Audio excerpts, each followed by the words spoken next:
Hello, everybody. Welcome to this webinar. I'm happy to have you with us this afternoon on behalf of CAS and ReadSpeaker and our great partnership. We'll get started in just a minute.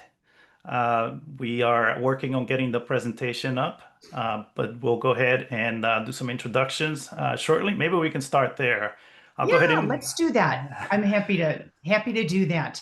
So, um, thank you, Luis, for kicking us off. Thank you to all of our attendees for your patience. We're working through one final panelist who is working diligently to get access to our discussion here. So thanks for that. We're going to get started with some quick welcomes and thank yous and things of that nature. I'm Colleen Sandquist with ReadSpeaker. I'm the partner manager. As Luis said, we are great partners with the CAST organization, really focusing on all things UDL. So I would like for my panelists to work on introducing themselves. Luis, I'm going to start with you. Sure. Thank you so much, Colleen. I'm Luis Perez, Director of Disability and Accessibility at CAST, where I've worked for the last 8 years, promoting all things related to accessibility and universal design for learning. And I work across the lifespan, but I'm based on our post-secondary and workforce development group at CAST. Excellent. Very good. Heather R., you were the first one to join us here today as a panelist, so we'll let you go first. Thank you. I'm Heather Roxborough, and I'm a learning specialist for virtual learning environments with the New Brunswick Department of Education and Early Childhood Development. I do a lot of work supporting our folks that are using Brightspace, one of our learning management systems, as well as working on a project that is involved with integrating technology to support learning and personalization. Excellent. We welcome you. Thank you so much for taking time out of your very busy day to join us. And now we'll move over to Heather A., another Heather. So we're Heather squared today. Yeah, it's a really good tribute from New Brunswick. So welcome everyone. My name is Heather Avery. My pronouns are she, her. I am a learning specialist for the Department of Education and Early Childhood Development in New Brunswick, Canada. As a learning specialist, UDL is part of my portfolio for inclusive teaching and learning practices, and I am joining you from the unceded and unsurrendered territories of Wistaqua, Mi'kmaq, and Passamaquoddy's people here in Northern Canada. So welcome, everyone. Oh, and I'm wearing the bright Princess Leia headphones if you're not sure who I am. So that'll help distinguish. There you go. Excellent. Also on the call today, we have Bill, who is on the CAST team, helping us with assistive technology or with the technology piece of it. Christine Fox, who is our great partner at CAST. She is doing some wonderful things there. Thanks, Christine. Also on the call, we have Erin Martin. I almost said Heather. Erin Martin, she is on the ReadSpeaker team. She will be monitoring chat, looking for questions and any thoughts or ideas that need to be shared and discussed with the panelists here today. So before I get started, do any of one of my panelists, do we have a beat on where Brian is? Is he still trying to work through? Anybody, if you guys could monitor that email, that would be fantastic. I have a direct link to get him logged in. I'm going to try to email him and see if we can get him in. Outstanding. Okay, very good. So we're just going to go ahead and get started. And so today we are diving into learner agency. This is such an amazing topic. I love this topic. I think it is so powerful and so impactful to learners, but also as it crosses the span of our lifetime. Learner agency is the driving force behind the UDL guidelines, the mission of CAST to increase and support learner agency. So again, we're going to start, we have a K-12 representation here. We're going to be having Brian, who is our higher ed representation. So we're going to talk about how this works K-12 through higher ed. But I want to share a quick story about agency itself, because I always put it in the box of learner agency. But this is what helped me shift my thought about how agency really is a fundamental skill set, quality that we take with us through our entire life. So I was talking with a friend of mine, and she had recommended for me a podcast. I don't know if anybody's familiar with it, but it's the Julia Louis-Dreyfus podcast, which is called Wiser Than Me. And I thought, oh, this is fantastic. She interviews all of these wonderful women and sharing life stories and life experiences. And I didn't really know where to start. So I was canvassing through the library, and I came across Ina Garten. So Julia is interviewing Ina Garten. I'm a foodie. I follow her work. I think it's fantastic. And so I thought this would be a great place to start. So Julia is interviewing Ina and talking about her life and her work and things of that nature. And she had gotten married to Jeffrey, and they had decided collectively not to have children. And this was back in the 70s. It was a decision that they had made. They wanted to accomplish many things in their lives, and they decided to they made the decision, no children. So kept going on with the interview. At the end of the podcast, Julia has kind of a recap with her mom, which I think is so great. And in part of this recap, Julia said to her mother, imagine the agency that Ina had back in the 70s to make a decision that's going to affect her life goal, her life's work. And I thought to myself, oh my, this is so impactful. We are teaching our little friends about the importance of setting themselves up to accomplish their life goals. And I thought it was so impactful. I'm going to share my screen. We're going to get started with our presentation. So we're going to keep in mind the agency aspect of it, and how we're going to start with our K-12 littles, move into the higher ed perspective when Brian joins us, and then we are going to just take a deep dive. We're going to start wide and we're going to go down and then go skinny. So access to the presentation. We have a QR code up on the screen. We also have a tiny URL if you would prefer to engage in that manner. You can go ahead and zap the QR code or add that URL, and it is https://tinyurl.com/readspeaker UDL. And I think Erin has dropped that in the chat for you. So we should be really good to go there. So, Luis, we're going to start with you, my friend. So when we talk about universal design for learning, talk to us a little bit about the mission of CAST and the goal of universal design and the benefits that can bring, kind of on a broad scale. Thank you so much, Colleen, and really excited to be here today to talk about something that is part of our mission, so integral to our mission and the work that we do at CAST. For more than 40 years, CAST has really pioneered the design of learning experiences and environments that are based on the latest insights from the learning sciences. And we pioneered universal design for learning as an approach to designing flexible and accessible learning experiences that address variability by design. And both words that I've highlighted are equally important: flexible and accessible. When we design flexible learning environments, we give people opportunities to make choices, and in that way, they exercise their agency. Yeah. But those designs also need to be accessible to ensure that everybody is able to make those choices, right? Everybody has a true choice and a true voice in their learning. And so we like to say that accessibility is the beating heart of UDL. It is foundational to the work that we do at CAST. You can have accessibility without UDL, but you cannot have UDL without accessibility. I love that. The beating heart of UDL. That is a fantastic sort of image and a place for us to really get started. So what you're taking a look at here is kind of a snippet of the framework that we have that CAST has pulled together for the universal design. So Luis, can you talk through this with us just a little bit, breaking down the framework, why it's important? So I see columns going vertical for engagement, representation, and action and expression, but I also see bands going horizontally. Talk through this with us.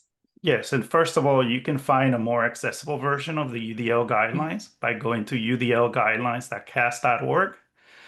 So the structure of the guidelines, usually people focus on the columns, and those are important, right? We know that people have variability in how they're engaged with learning, and so we want to provide multiple means of engagement, right? Multiple ways for people to be motivated and to want to learn.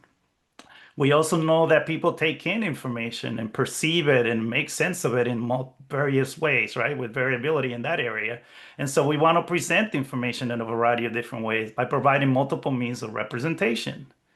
And then we know that people are able to act on the world in different ways, right? And so when we design assessments, we want to make sure that we provide multiple means of action and expression so that assessment is fair and accurate, right? So that people are truly able to show what they know and are able to do.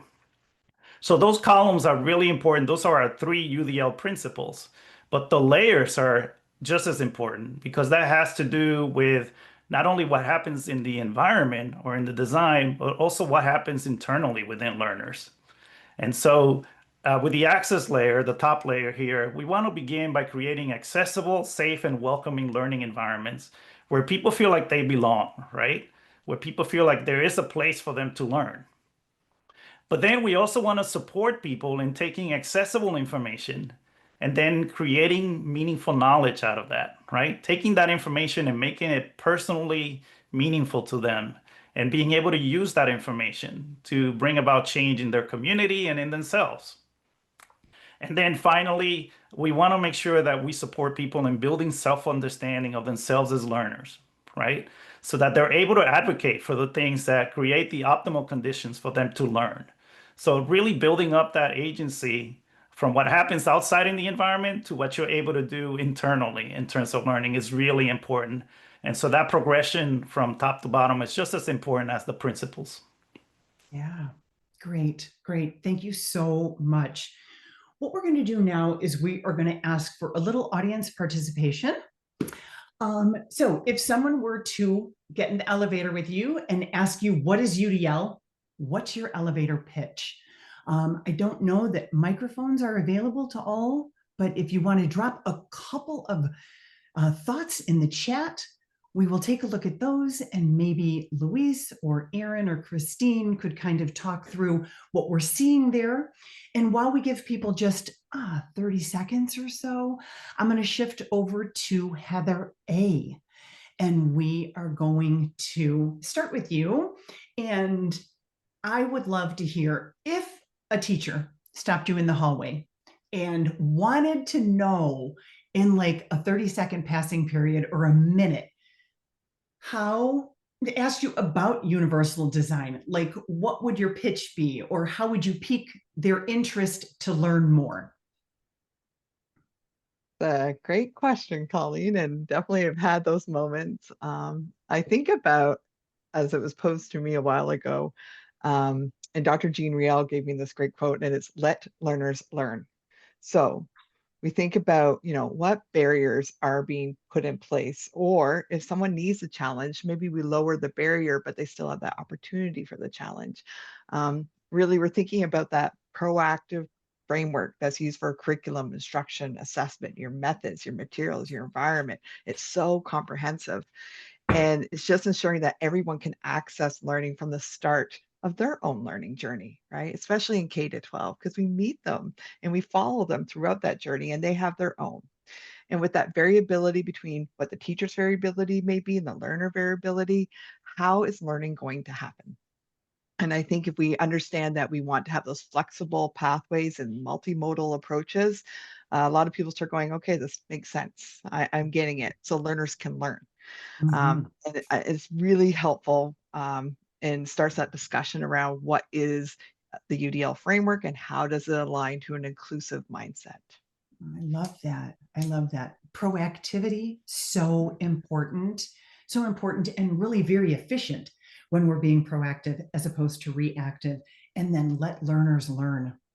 Oh my gosh, that's so fantastic. I see the chat is blowing up. It's very, very active. I see lots of people sharing around removing barriers, That is so important, right? Removing, somebody said, unnecessary barriers, right? That keep you from actually getting to the heart of the matter of learning, right? I Yeah. see sort of like many ideas around leveling the playing field, right? Creating opportunity. This is one that sticks out, a structure to create lifelong learners. I think we're going to talk about that too. We are, we are. I mean, all really great thoughts and ideas when it comes to universal design. We're removing barriers. We're embracing that learner variability. We're being proactive. We're leveling the playing field. It is no longer, I mean, it's something that we want to do for all learners. Yes, for those that need, but also for those that prefer. So outstanding. Thanks to everybody for participating there. I appreciate that. We are going to take this webinar and we are going to divide it into 3 separate ideas, 3 big ideas: addressing variability as the rule as opposed to the exception. We've touched on that just a little bit. Creating those experiences that promote learner agency and looking for barriers in the design. So we're going to categorize all of our content into these 3 buckets, and we are going to get started with the variability. Okay, and Louise, over to you. So the first big idea is learner variability. When we're thinking about this, and we know that everyone's learning styles, their brains, everything about them is so unique. How does UDL help educators support this learner variability? Yeah, so the visual that we have on the screen is that of a fingerprint. And we often like to say when we present about UDL that our brains are as unique as our fingerprints.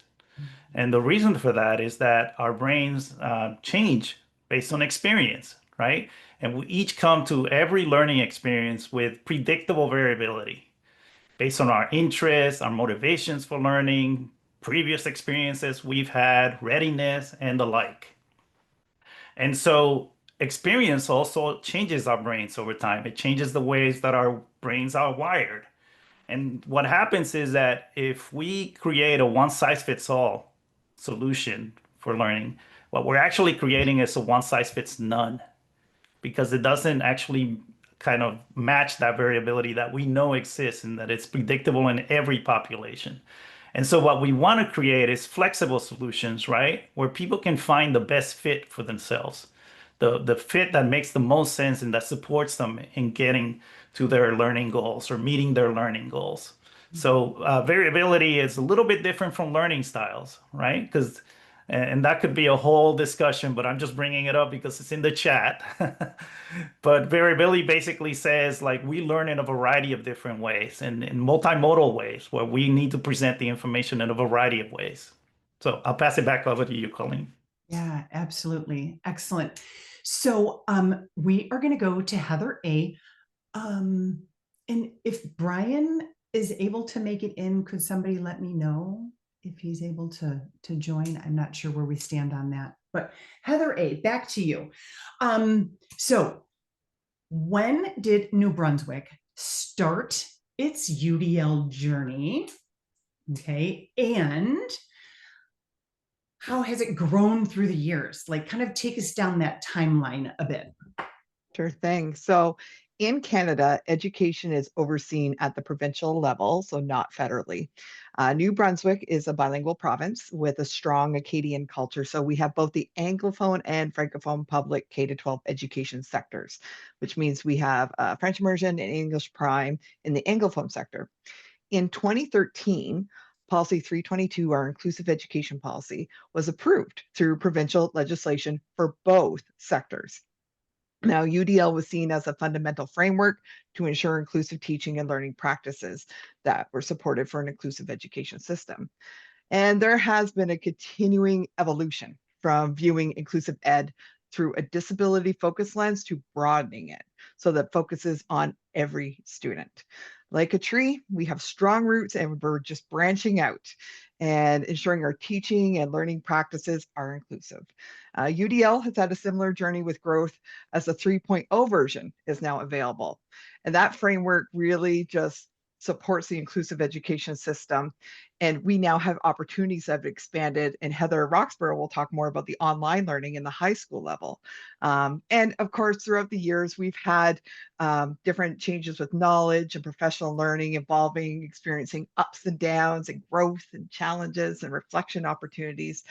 And I think with the new implementation of the UDL 3.0, it makes us consider what the implementation is, what are sustaining practices happening at the school, district, and departmental levels. And we continue that journey together. And it's a really great one to go into schools and see how effectively it's being used, and to also embrace the opportunities when they arise that, let's have a discussion. Where can we go with this? Yeah, fantastic. Fantastic. So Heather R., let's talk a little bit about how multimodal tools and inclusive technologies can support learners when they're either accessing or processing information, giving them tools and opportunities that's going to align with their strengths or preferences, or, all of the diverse learning needs that are out there. Yeah, and I think that that's a great point. Those multimodal tools really allow students to sort of lean into their preferences or their needs at that time in that situation, because it doesn't necessarily stay static for a given learner. I think of in New Brunswick, in our situation in particular, we've had a lot of new English language learners join our system over the past several years.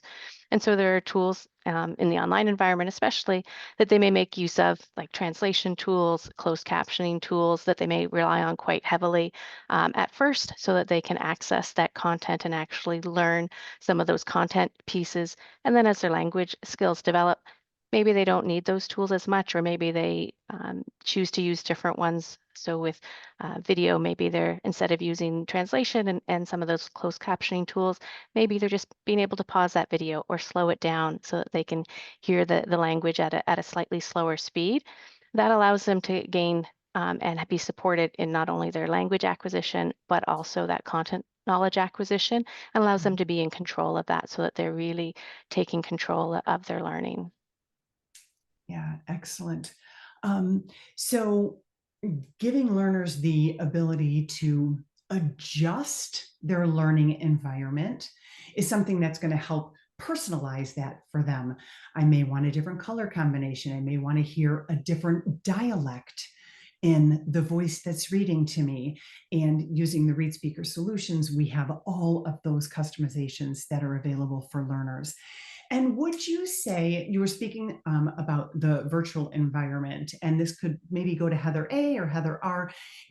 Would you agree that those types of situations would transfer very easily to a brick and mortar, right? Heather A, you work in the brick and mortar portion of New Brunswick, and you're embracing the universal design there full on. So we're looking at, in the virtual environment, in the brick and mortar environment, and even when we get into the higher ed area, if Brian is able to join us here, but I will just touch a bit on this. Again, we have a lot of need for online learning environments for all different types of learners who are going back to school, and being able to support them and meet them where they are is going to be impactful and important to the institution, but more importantly, to the learner themselves. So when we think about implementing a new process, a new tool, a new philosophy, like, change is hard, right? We all know not everyone embraces change. So Heather R., to you, did you encounter any hesitation or reluctance when you started looking at this universal design philosophy? What strategies did you use in order to kind of help the staff feel supported and encouraged and able to take on this new kind of philosophy or thought process? And I'll toss it to one of the Heathers, whichever one of you prefers to answer. We welcome you. I can start off, Heather, and then I'll kick it over. Okay. I think about how the question aligns with the considerations of teacher and learner variability. and the diverse learning needs. But, focusing on that personalized learning is really thinking about being flexible and responsive to the needs of the student and to the needs of the learner or the teacher, but also understanding the strengths, right? Where they're coming from. And if they have understanding of their strengths and know what's available for them to access their own learning, then they're driving their own agency.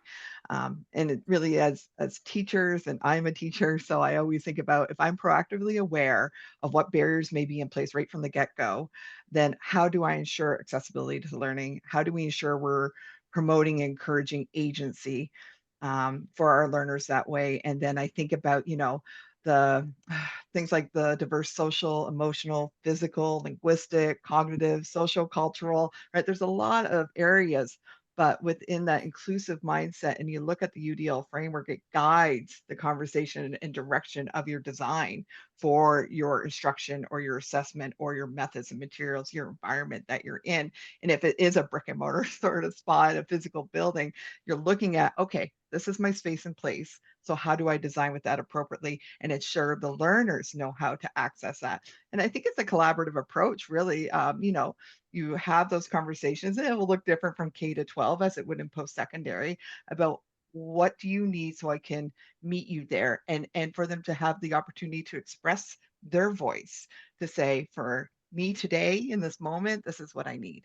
And that's great, and have those opportunities. So that's what I think about a lot within an inclusive ed system, but using UDL to guide my practice.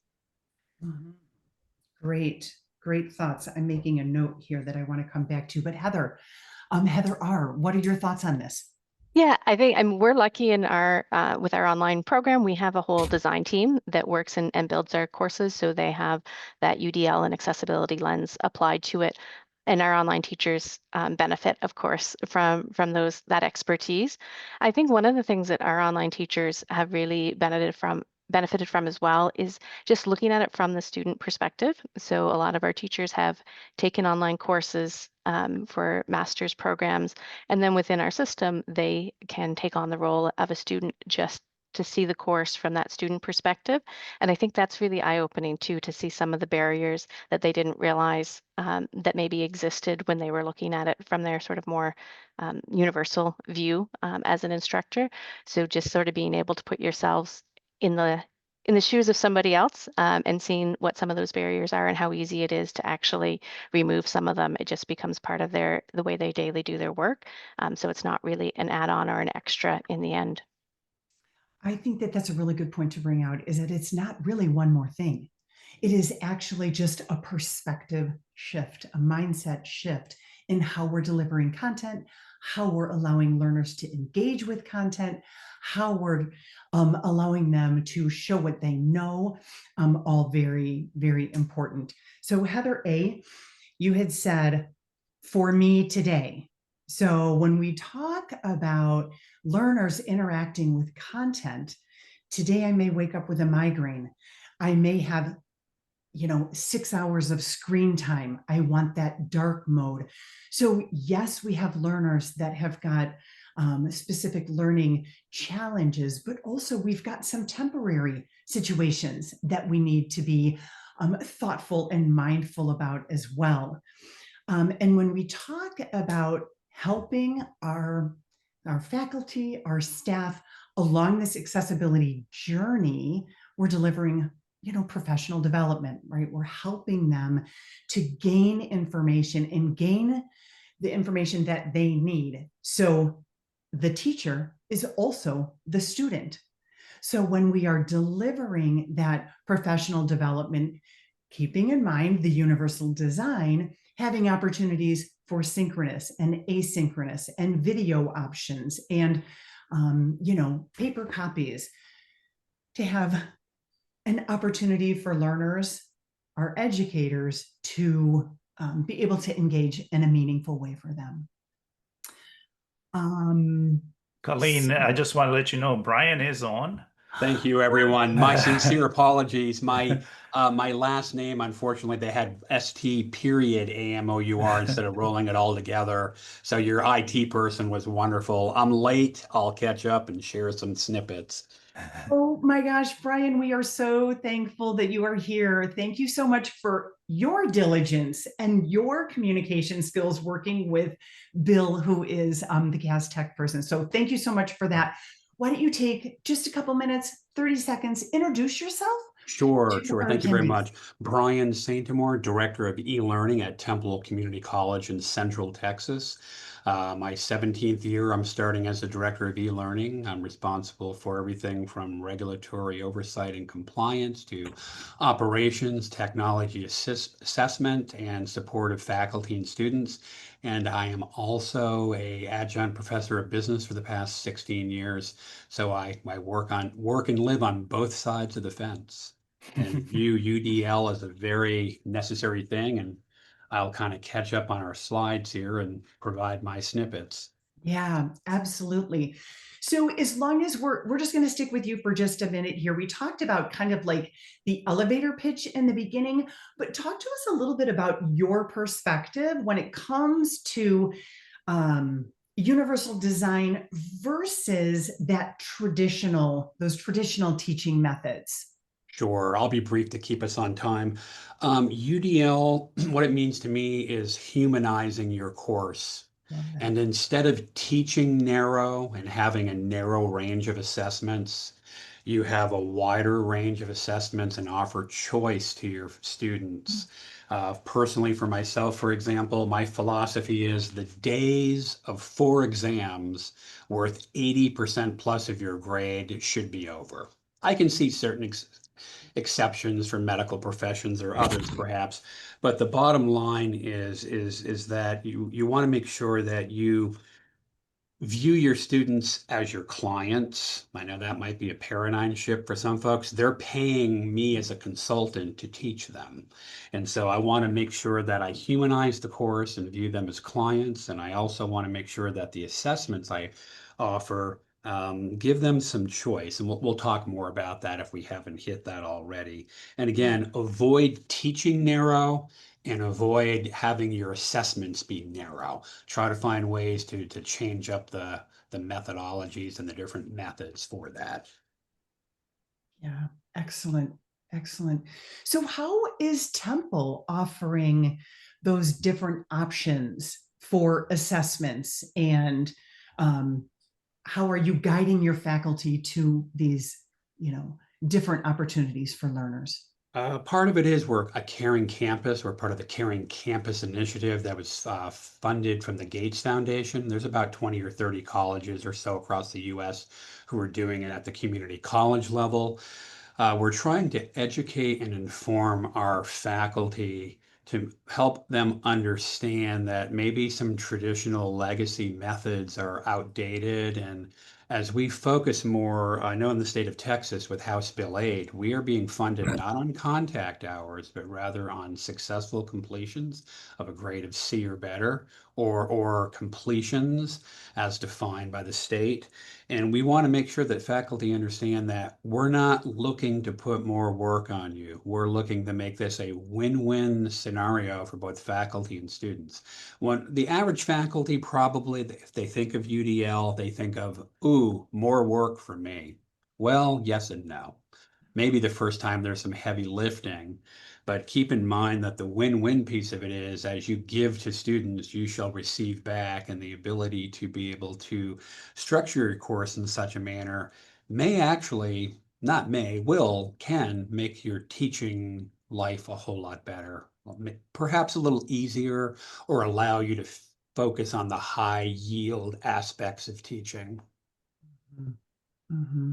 Really, really interesting perspective. That's great. So Heather R., in your experience, are you offering, how are you offering flexible and authentic ways for your learners to demonstrate their understanding? Just like Brian was talking about choice in assessments, are you offering any sort of flexibility in that area?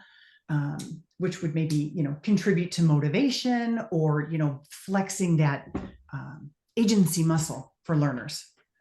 Absolutely. So in our online courses, there's choice often in assessments in the type of format that they may choose, whether that's a video or a presentation or a written text.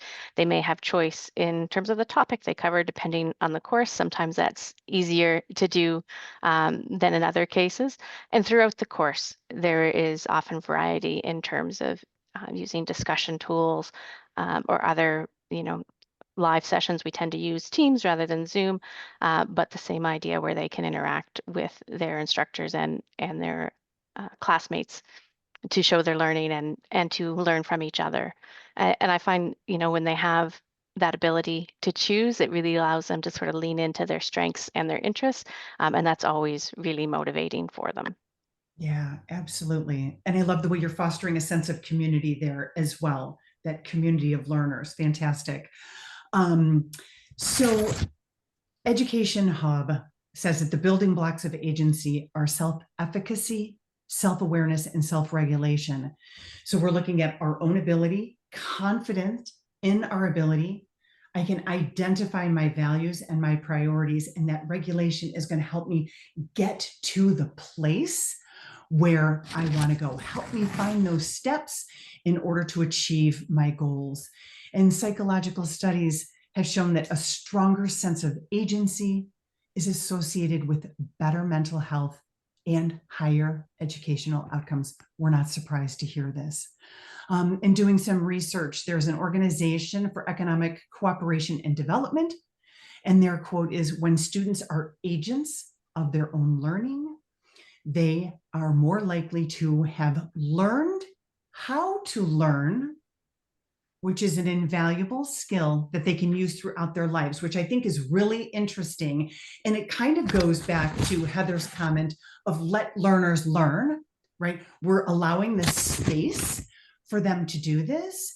And then learners who have learned how to learn. And I kind of think about this as like in the same frame of the metacognition, right? We're thinking about how we think about learning. And some learners come with a great sense of foundational agency. They come to school with that. It's our job to grow it. And if there's a deficit, we need to also try and fill that void. So I'm going to go back over here to my slide deck, and we're going to jump over into our second big idea, creating experiences that promote learner agency. So Louise, let's talk about this just a little bit. When we're promoting that agency, it's developing kind of qualities in learners. Can you talk with us a little bit about these qualities, how they apply to academics and on through their life's journey? Absolutely. Thank you, Colleen. And you'll find these they're part of the UDL guidelines, right? At the bottom of each of those columns, you're going to find each of these qualities, because this is our goal. Our ultimate goal is to build these 3 sets of qualities, right? So we want to create learners who are purposeful and reflective, learners who act with a sense of purpose and direction on the world, but at the same time, they're flexible, right, to changing conditions. They're able to make adjustments. And the way that they make those adjustments is by being reflective. But we also need to provide opportunities for reflection, right? And we need to build that skill of metacognition, right? Of kind of thinking about their own learning. And this is really important because this is what makes them adaptable, right? And this is a skill for life because things are moving very rapidly with things like AI and automation. So we need to be flexible and agile. And so we need people that are able to adjust and adapt. The second quality here is resourceful and authentic, meaning that you bring a lot of assets to learning, right? UDL is an asset-based pedagogy, but then we want to build on them, right? And so not only do you know a lot, but as you said, Colleen, you're able to learn more, right? You have the skills to learn more. And you're able to then take that learning that you do, that new knowledge, and apply it in authentic and genuine ways to solve problems, right? To apply it to situations in the real world. So it doesn't just stay in the books. It doesn't just stay in the online course, but it's something that you apply out in the real world to solve challenges that we have. And then the final thing is that you're strategic and action oriented. So you're intentional in your learning. You'll hear that word a lot with UDL, right? We're intentional in our designs because we want learners to become intentional in their own learning, in the sense that they have a set of strategies that they built up over time that they're able to apply in a very strategic way to learn. So learning doesn't happen by chance for them, but it's actually an intentional act of they're able to apply strategies that they mastered or learned over time. So I think that's really key is that, sometimes when people talk about UDL, they say, well, it's just good teaching. Yes, and it's good teaching for everyone and by design, intentionally. So Yeah. that's what I would say about that.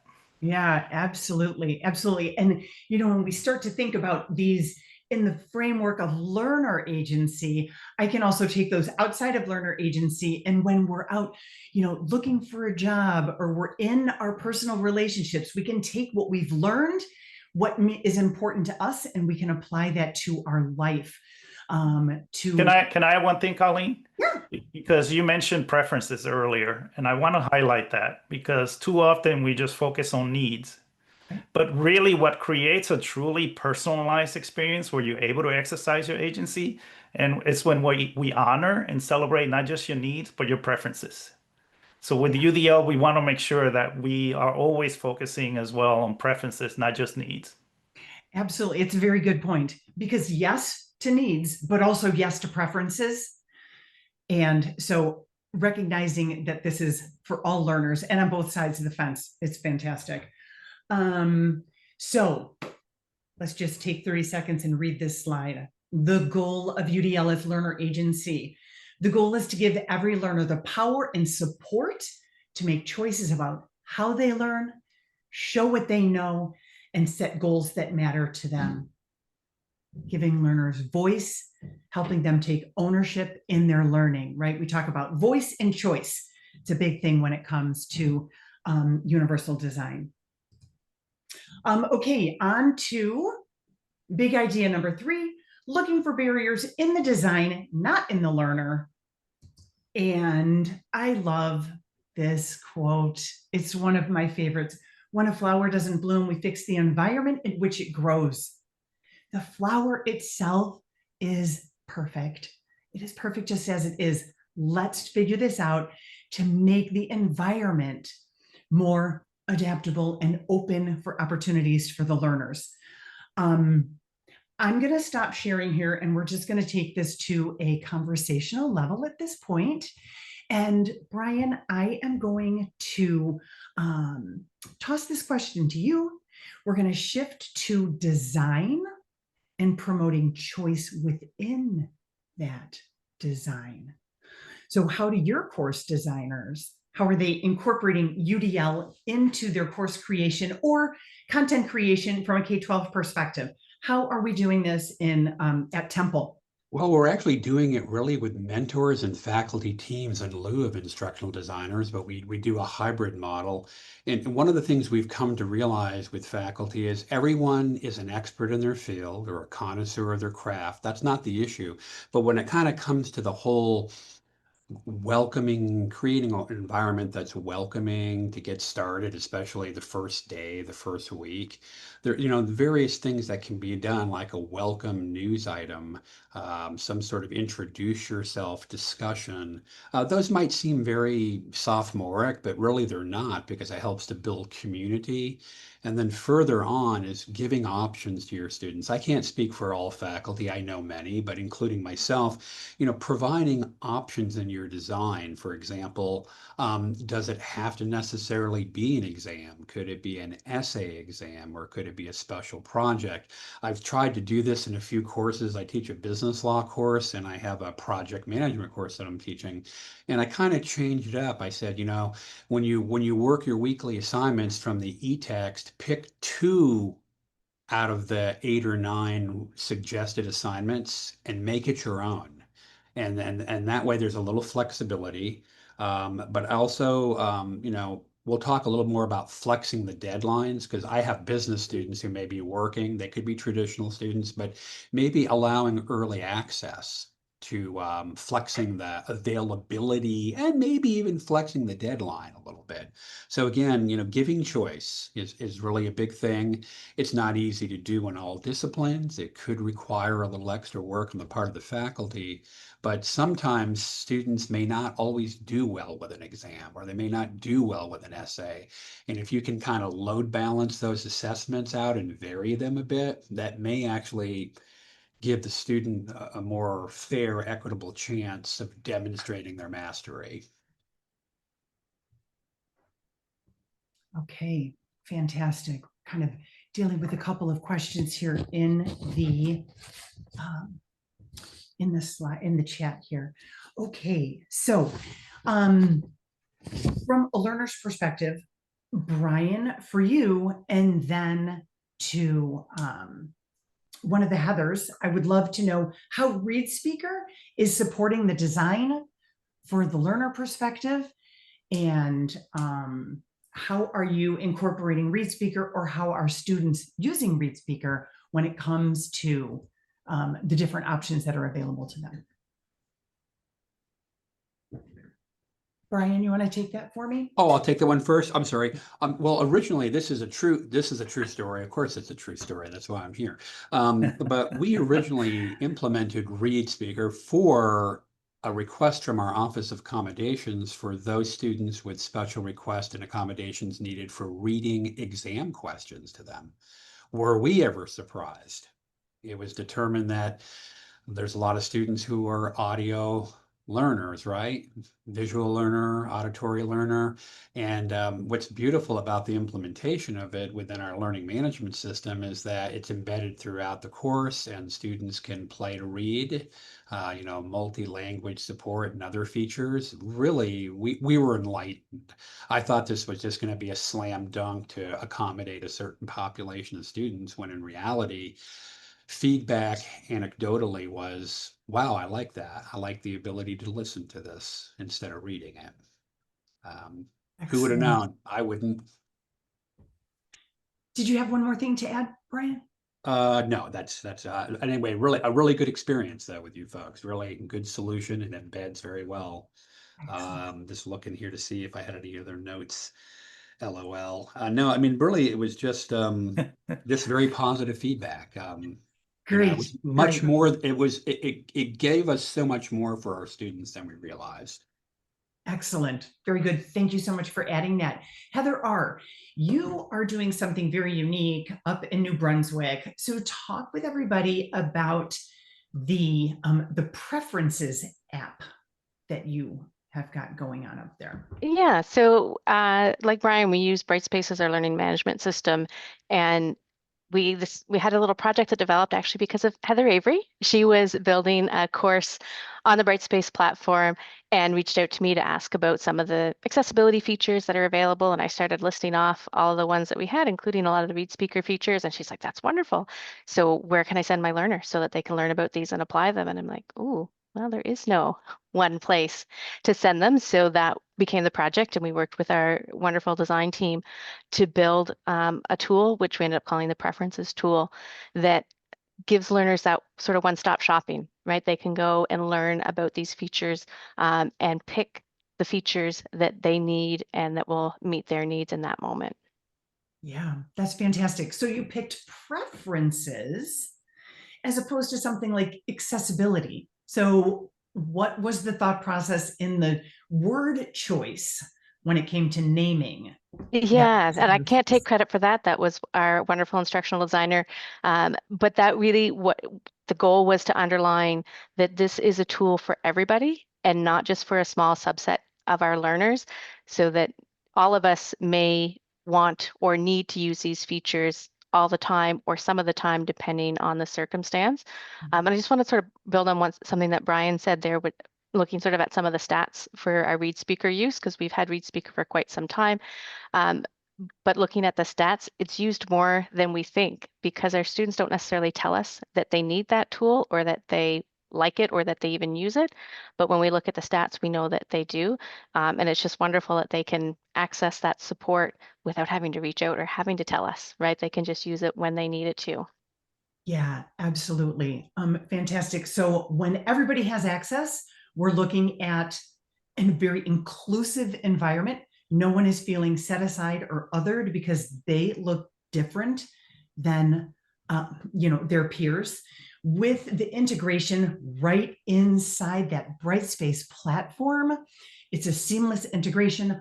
All learners have access to it. It's a very light lift from a technical perspective, so that's fantastic as well. So let's see. Thank you so much for talking about that great preferences tool that you have up in New Brunswick. We're going to stick with technology for just a minute. And Louise, thinking about universal design and Read Speaker, how do you see Read Speaker supporting the guidelines for the learners that need and for those that prefer? Can you kind of Yeah, those two pieces together? absolutely. I think it comes down to what is the goal, right? And we often lose track of what the goal is when we're designing activities. And so I see technology as a way to remove barriers, right? So that you can, and I know this personally from my own experience in higher education, that when you remove those unnecessary barriers or irrelevant barriers, right? Then you can really focus all your energy on the actual learning, right? On making sense of the information, making sense of making it meaningful to you. So for me, technology really levels the playing field, right? And we need to start with considering what is the goal. Because for instance, for a student, they may have difficulty with decoding, right? Decoding the text. And so that's where tools like Read Speaker come in, where we provide that text-to-speech support, right? And so if the goal is not decoding, right, the goal is for you to understand the concepts that we're going over in a lesson or a unit or an activity, then we can provide that support to scaffold the decoding so that you can focus on the actual goal of the activity, right? So that's the way that I see how we need to implement technologies to always be clear with the goal. If I had to get a t-shirt, a UDL t-shirt, it would be start with the goal. What is the goal? And then where can we provide the flexibility? And then technologies like Read Speaker then give us that flexibility, right? Of, like you said, changing the voices, changing the speaking rate. I'm an advanced screen reader user, so obviously I'm going to listen to information much faster than somebody who's a novice screen reader user. Or sometimes I have limited time because I'm commuting and maybe I want to turn it to 2x speed, right? Any of you do that? You can respond in the chat, right? That's about customizing your experience based on your goal, what your goal is and your constraints that you have. Yeah, yeah, fantastic, fantastic. Okay, Heather R., how is Read Speaker enhancing the Preferences app, and what design elements were included in the Preferences app to support accessibility and universal design?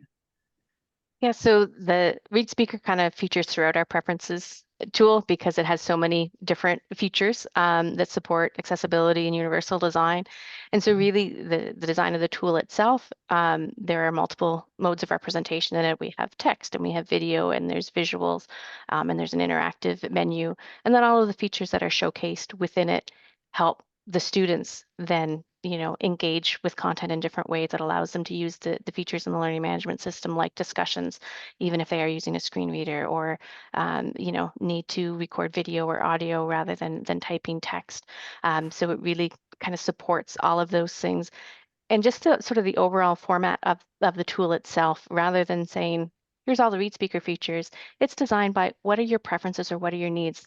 So I want to focus, or I speak another language, or I use a screen reader. And then within that section, here's some of the tools or features that you might make use of.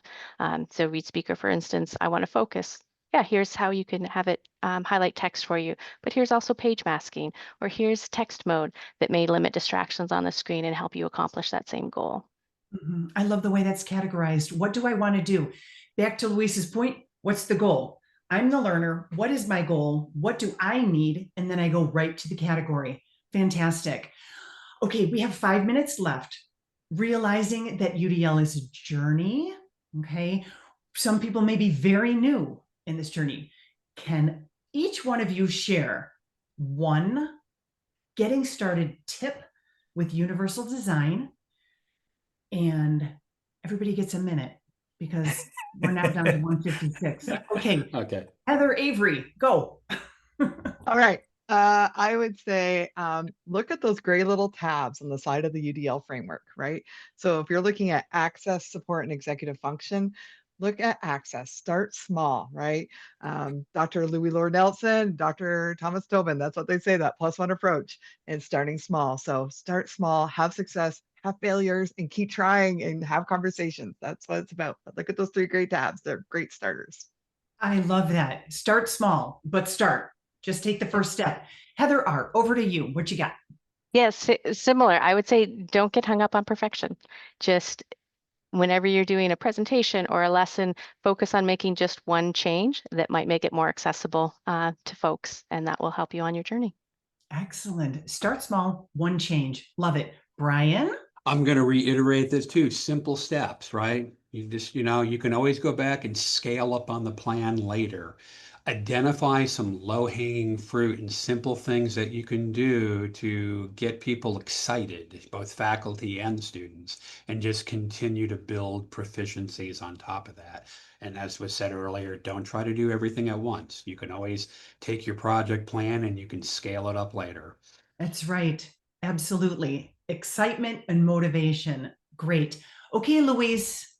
I'm going to go in a different direction because that's what I do. I'm going to say that you're already doing a lot of UDL, right? So start with auditing what you're doing and thinking about it through a UDL lens. And then what we want you to do is to become more intentional about it, so that then you're not doing it by chance because the planets aligned and the moon was in alignment to Venus that day and it all came together. UDL is about design, and it's about designing learning experiences, right? And so everybody here who's teaching or is an instructional designer or an administrator, you're a designer of something. You are designing learning experiences that have an impact. So how can we be more intentional in creating the learning conditions that really allow everybody to exercise their agency? I love that. I love that. Starting small, make one change, scalable, and reviewing, right? We're going to review what we've already done and look at it through a UDL lens. Outstanding. Very, very good. Anything in the chat for the last 2 minutes that maybe we need to address or bring to the forefront?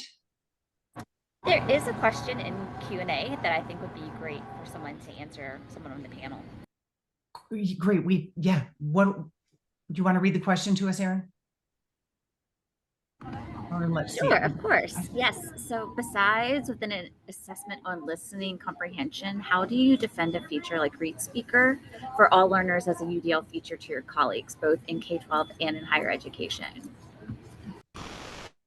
Okay, so it looks like it's a K-12 and higher education question. So Brian, you're shaking your head. Yeah, making sure that faculty are aware. I mean, again, many are connoisseurs of their craft, but they may not be aware that we need to be conscious of the different modalities of receiving information. There are different types of learners. So you may be doing this already in part or whole or not at all, but it's something you really need to build into your overall delivery of teaching and assessments. And I would say, I would add, if you can, make the tool available for everybody and let people choose, right? We've been talking about agency this whole time. Choose when you need it or when you want to use it and when you don't, right? So instead of singling out a group and saying this tool is for this group, let's just make it available to everybody and you choose if you want to use it or not. That's a good point. I'll just dovetail one on. Sometimes there's a stigma when we provide a tool for a certain population, Exactly. especially if it might be accommodations. It's just like tutoring. Most students feel intimidated to go to a tutoring center versus a success center. It's all in the marketing. Excellent. Well, 2 o'clock on the nose. Much thanks to all of the panelists here today. To CAST, thank you so much for the work that you're doing. We appreciate each and every one of you. Thank you so much for giving us your time today. Thank you to our attendees for being here, for being interactive, and we look forward to seeing you again. Thank you, everybody. Thanks, everybody. Thank you. See you now.